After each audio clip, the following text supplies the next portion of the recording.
In the beginning there was darkness. Darkness covered with darkness, then came the light with the sound Om. And Om gave rise to words or knowledge which got compiled as the Vedas. Ancient text of philosophy states that Sankhya and Yoga are one. If Sankhya is the theory, then Yoga is its practice. Sankhya states that there was a pure potential, pure consciousness, pure mind. This was Purusha. Then came Prakriti, energy, nature. She brought Purusha to life. The entire universe came into being. The earth came into being. The first animals. Then Purusha became Pashupati, lord of beasts. He watched over the world with tenderness and realized all creatures would suffer in their pain and death. In compassion, he taught them the art of yoga.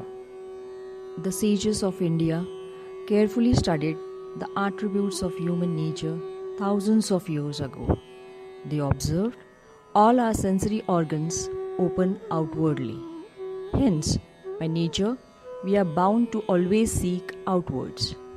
As a result, our mind and intellect always remain entangled in the external world. The changes of the world keep us oscillating between pleasure and pain. The sages invented a unique technique of keeping the mind free and peaceful, which was first documented in the Yoga Sutra of Patanjali. Yoga is more than anything else. It's a practice, it's a discipline. It is your connection with something that is eternal. You can call it consciousness. It is that part of you that is untouched by anything. Yoga is the union of body, mind, and soul, the individual to the universal. Yoga is realizing the connection between the infinite and the finite, the manifest and the unmanifest. Yoga is about bringing harmony in thoughts, words, and deed. Today, yoga is practiced by millions of people around the world, from the studios and gyms of America to the halls of culture in China. Somehow, yoga has been associated with only physical postures. Yoga has become one of the world's favorite holistic health practices. But what really is yoga? Where did it come from? What does it practice do for our body and our mind? How did yoga spread around the world? Can yoga bring you into balance with your deepest self and nature? Human animal have always tried to control the nature and try to control his environment. Somewhere in India's long history, the control of nature turned inwards and became about the control of the body and the mind. This inner journey became what we know as yoga. The word yoga is Sanskrit word. It comes from the root yuj, which basically means to bind, to align, to hold. So it is about falling in place at the right time. The way Ayurveda cures the diseases of the body, the same way yoga alleviates the diseases of the mind, suffering. There are four realities in our life: body, mind, emotion, and energy. If we use emotion and try to reach the ultimate, we call this as Bhakti Yoga.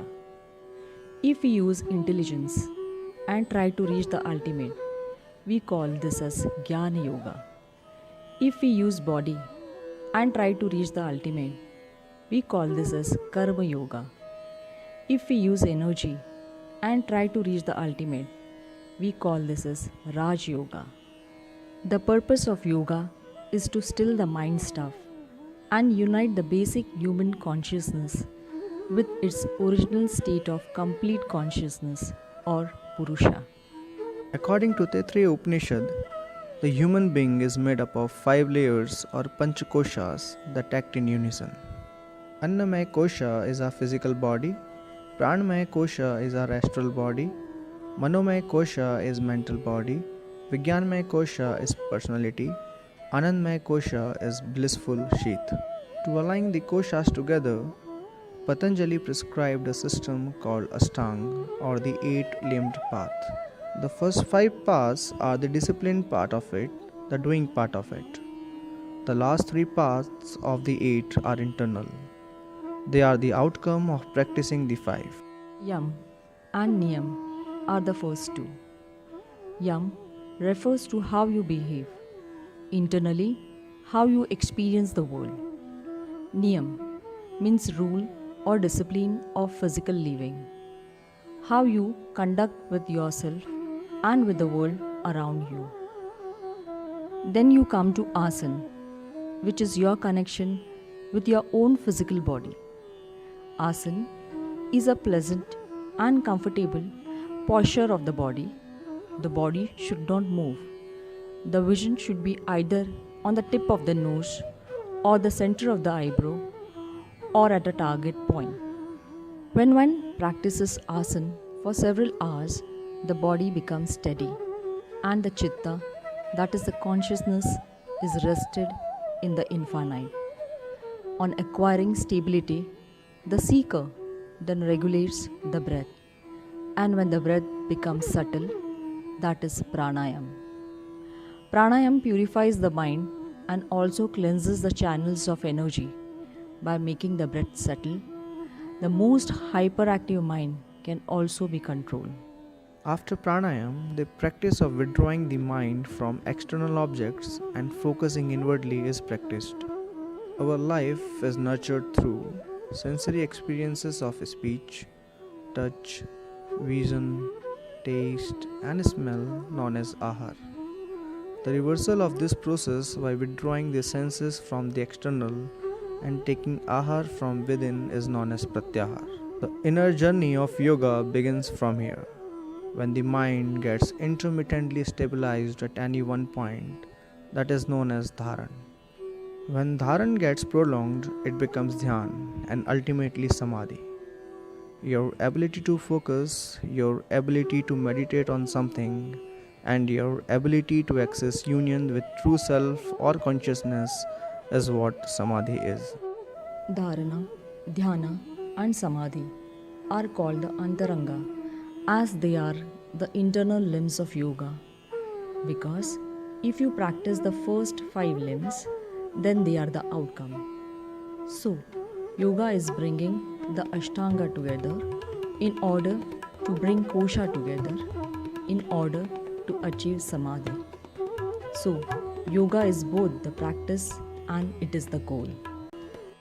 The ability to remain centered in adverse situation is yoga.